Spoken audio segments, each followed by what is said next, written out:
Thank you so much for coming back to Sarita Talks. It is my genuine pleasure to have so many awesome people that I actually know want to come on and talk about, which is even better, amazing things that they're able to do in the community.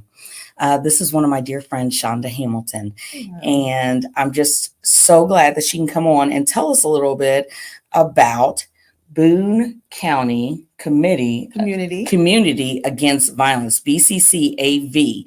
Shaunda, tell us a little bit about your nonprofit and ways that we can help. Okay. So, hello, everyone. And thank you so much, Sarita, for having me on. That's something I'm really passionate about. Absolutely. So I'm the co-founder of Boone County Community Against Violence. Mhm. And we're an advocacy group, and we work with victims in the community. So the nonprofit was created in 2019 after the loss of my daughter. She was a victim of gun violence here in Columbia, Missouri, killed at 18 years old in 2019. And so after that happened is whenever we started the nonprofit. At the time, I didn't really know what I wanted to do in the nonprofit, but I just knew I had to do something. Yeah. So one of the first things we did is we had a health fair and where we focused on Stop the Bleed. And so pretty much everything that we've done and how the nonprofit has transformed has been through some of my own experiences and really seeing where victims and survivors really need the most help. Excellent. Now explain to our viewers what Stop the Bleed is and why it's so important. So the night, like say my daughter, Nadria Wright, was killed, there was someone that was there and he didn't really know what to do in this situation. And so I know that it was important that people do understand if they're ever in a situation with someone, how to be able to have that bleeding stop for, compress the compression for the blood flow. It could possibly save a life. That's what it's all about. Yeah. They learned CPR, Stop the Bleed. We had agencies from the University Hospital, departments from there, mental health, Narcan, all types of people came and supported that. We worked alongside with Boys and Girls Club. Absolutely, because let me tell you, when there's synergistic relationships within the nonprofit sphere, you can tap into so many resources. And a lot of times it gets lumped in under this umbrella of wraparound services, no matter what you want to call it. Iron sharpens iron. So the more people that are involved in conversations just like this, the better results that you will have. Now, Shaunda, I know that this came out of a tragedy. Tell us a little bit about being a victim's advocate and how that goes. It's really tough. And so one of the things that's really important as a victim's advocate is that you are not trauma bonding and making sure that victim's experience is their experience. Okay. Even if it's very similar to yours, because at that time you really need to be there for them and to support them. Okay. And you had said something really very poignant a few minutes ago about working with other agencies and other nonprofits and things like that. I think one of the things about Boone County Community Against Violence, BCCAV, or sometimes lovingly known as BCCAV, is that we, because of the type of survivors or victims that we work with, I feel like we're kind of like a secret. Because we are not really out here in where you see what's going on in the background, we really make sure that we maintain privacy and discretion, and that we are really focused on the families. Yeah. So one of the things that you said, again, I'm going to go back to that. Yes, please I do. think that it's really important that as we've transitioned over the last several years, is that we do need to be showing the faces more. And so that people have an understanding. Victims are really sometimes kind of left in the background. And so it's kind of like you don't see them, so you forget about it. Absolutely. You don't know, all the different things that they go through and how they have to process their loss. And then there's multiple losses that happen. So they have the loss of their loved one, sometimes a loss of finances, loss of friends. This really gets complex. And so one of the things that I want to start working on is really making sure that that they're not forgotten. Absolutely. And that their loved ones are remembered. Well, let me tell you, this woman has done an excellent job of making sure Nadria and her message still lives on. When I was at the front desk here, we had these little cards from Columbia College. Yes. And tell us a little bit about how she was in college and how the whole college has stood behind her. How impressive. And we say a lot of times that victims, they don't have a voice. Mm-hmm. Her voice is still resonating and it's doing some good things. Tell us, please, a little bit about it. Yes. So, yeah. Okay. This is where we're going to get. I almost did too. So yes, Nature does have a scholarship, nursing scholarship at Columbia College. I was one of the people who was pretty lucky to have a lot of people that supported me and stood by me through that whole process. That college scholarship was started and created by Stacey Buttons, Suzanne Rothwell from Columbia College, and Stacey Buttons from Reading, and Jesse Yankee. They had came to me and they said, you know, what is it something that you would really want to do? Nursing was a passion for Nature. She was really excited to go to college because she was pretty quiet.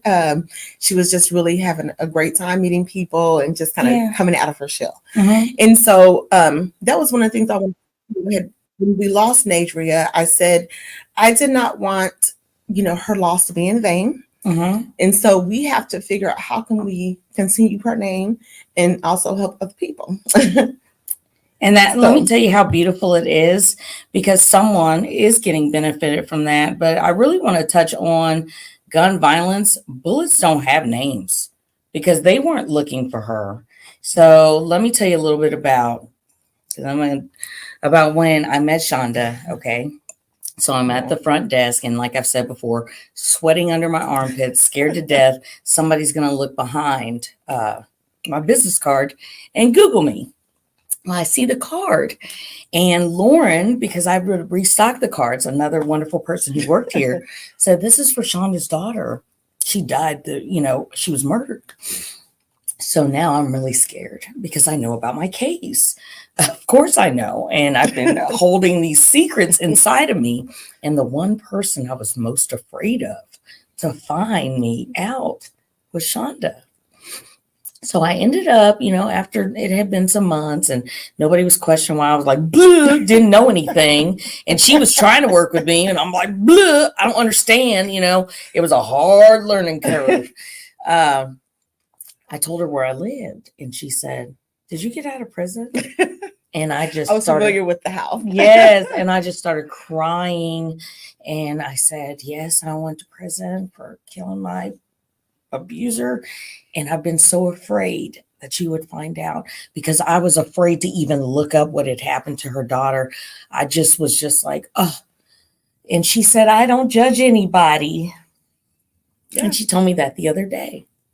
I told you that the other day. Oh, I did. Yeah. Yes, I do remember that day. And after that, I actually asked Sarita to be, we were, my nonprofit is partnered with Ragtag. We're one of the community partners. And so we did documentary screenings. And so I did invite Sarita to be on there and to talk about that. Yeah. And one of the things is, and during that time too, that screening that we had done, it was really a transformation. Like I said, this whole process for victims and survivors is really a whole processing and transformation. I still was not completely where I needed to be at that time and still am not, but I do understand where you have to protect yourself, but not only because, see, one of the things that we do that I think that is so important is we talk about victims, but working with victims, what also happens is if we're able to work with victims and get them the resources that they need, we're really big on getting resources and again, want to work with community partners as well. It's really important that we do that because when something happens to you like this, what is the first thing that normally people do? I have to say that you're angry. Yes, and you want angry. revenge and you want retaliation. And I remember when all of this happened, some of my posts on Facebook would be kind of like out there sometimes. Okay. And I'd have to say, and then I would put the end of it, I would say, I'm human. Because you the right things to do. Yeah. But you're human and you have feelings. We are all human beings. And we have feelings. And so, no, I didn't judge Sarita at all. And number one, I do know in domestic violence, a lot of times, this is just a whole nother situation in the things that happen to people who are abused in trying to protect yourself during domestic violence, whether you're a man or a woman. Yeah. And so, no, So yeah, I remember that day. That was one of class. We were sitting there. Yeah, he said, "Come, let me get a hug." And let me tell you, it was just like I was able to exhale because I've talked about it before. Like 6 months of my life around all these people, I was like, I had this burden behind me. I had this it was like just having the most massive cloud over you, and you don't want anyone to think that you're not fake, that your smile's not, that they have to be scared of you. Any of these stereotypes that I had myself before it became me.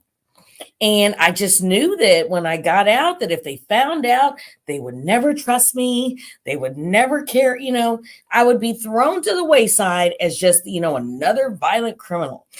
It was also a victim. Thank you. Needed to share your story. Thank you. And I wanted you to do that. And listen, that's the things that we want to do. Is yes. Share this because you went through a lot of things with that.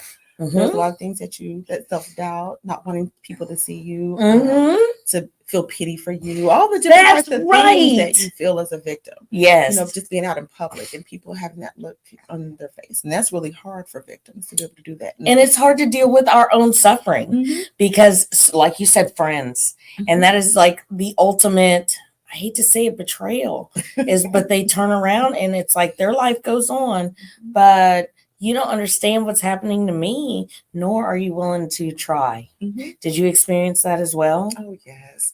I've lost friends through this whole process, and I've also gained a lot of wonderful people who I never would have known previously. Right.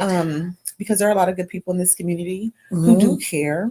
I think we really have to figure out, one of the things for us in the nonprofit as well is figuring out, where they need to be and where they, because we could use help here.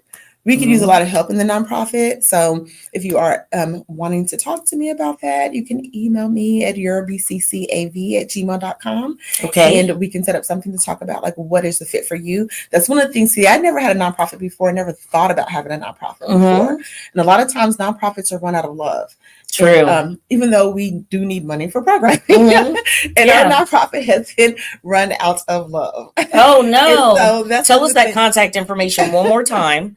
Well, I'm going to give you this too. So your BCCAV@gmail.com. Exactly. So the love is still going to be there, but funding. They don't call it a non-for-profit for no reason. For programs. Yes, yes. So here's the thing is if you can dedicate time, energy, and money, those are the things that not-for-profits that are in the upstart phase, even though you've been going for some years, when we team up with other agencies, it's because we want to provide those wraparound services, but we also need to tap into their resources as well. So if you have some resources that you can dedicate, please do BCCAV. Well, one of the things I do want to say is, so Naturia's birthday is coming up, and this is what's really been and I'm okay to talk about it at this point now.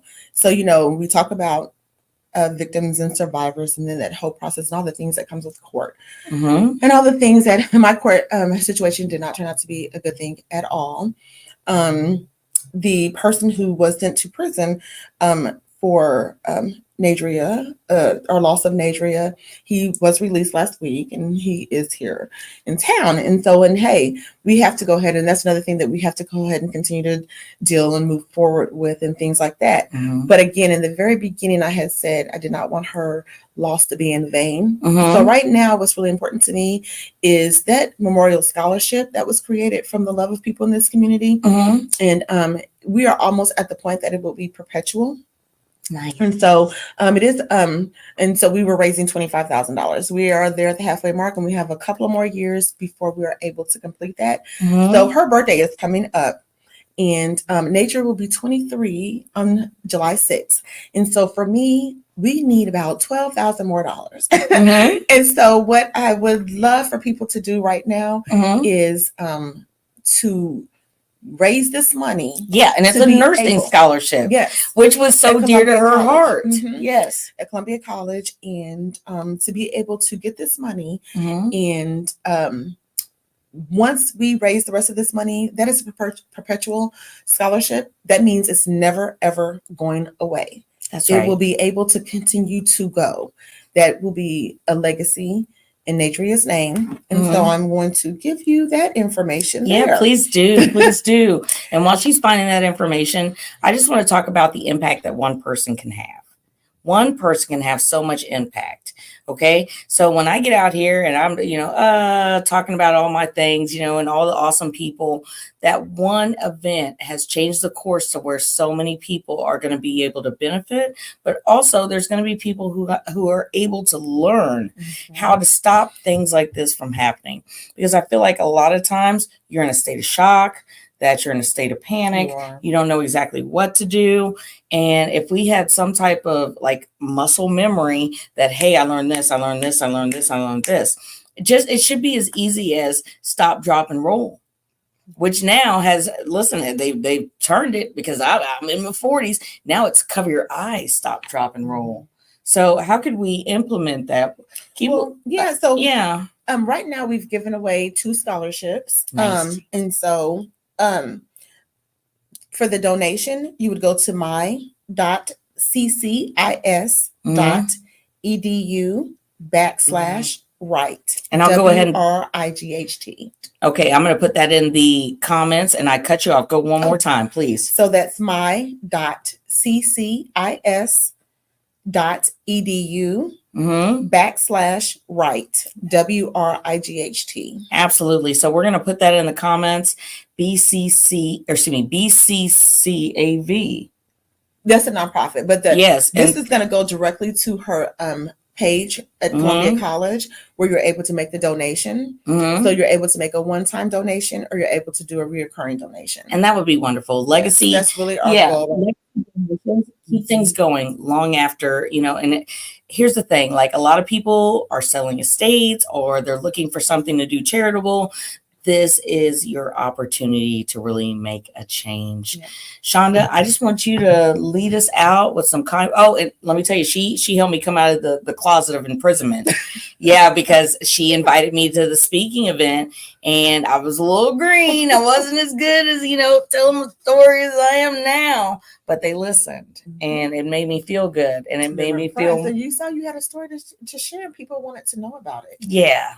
And I think it's really important that we do give people opportunities to be able to talk about and share their stories. And so, I'd like to do some more work with you for some other people as well. Absolutely. To be able to come out here and share their story. Because it's all about helping each other, and somebody right now could be battling something, and maybe they can be encouraged that you can make it and you can help others. All right, Shaunda, tell us one more good thing and we will wrap up for today. But I need you to come back. Will you come back? That's right. Okay, tell us something. So again, I just want to tell Sarita, thank you so much for being on her show and being able to talk about the nonprofit, and most importantly, how important it is that we have so many things going on in the community. And right now we're talking about so many different issues with gun violence prevention and violence prevention.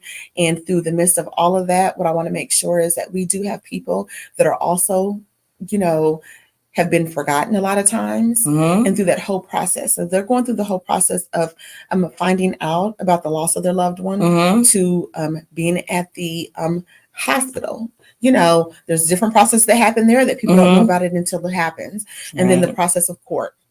And then the process of having to, it's just so many things. As I said, there's so many things. And I want to really make sure that while we're working on these violent preventions programs, that making sure that we're taking care of victims and their survivors is really important as well, and that they have the supports that they need, and that if you know someone, to please just give them a check on them. We have a lot of grief that's right now going on through the community, and so we will be learning also on child grief as well. So we don't even have all the time for all of this, but even with the schools and things like that, we have so many things that are going on right now. So and I will be doing some training as well for grief training for children and things as well, because that's the other thing too. But again, you have to remember that all of these things that impact victims also are a part of violence prevention as well, because if we can try to get in there and give them the supports they need and get to the resources and things that they need for them and their families, that could be one less retaliation or anything that could happen, and help to move through the cycles and the stages of grief. That's why she's going to come back on, and that's why we're going to talk more about that, and especially youth, because if you train people up to see this violence on TV, not a fan of John Wick, the man walks in a room, kills 45 people right off the bat. Here's what I'm saying, like those 45 people had families. You know, they might have been hitmen, but they still had a mom. They still had a dad. So when you're watching things like that, you're hearing things, let's just work to try and change things. Shaunda, I can't wait to have you back. And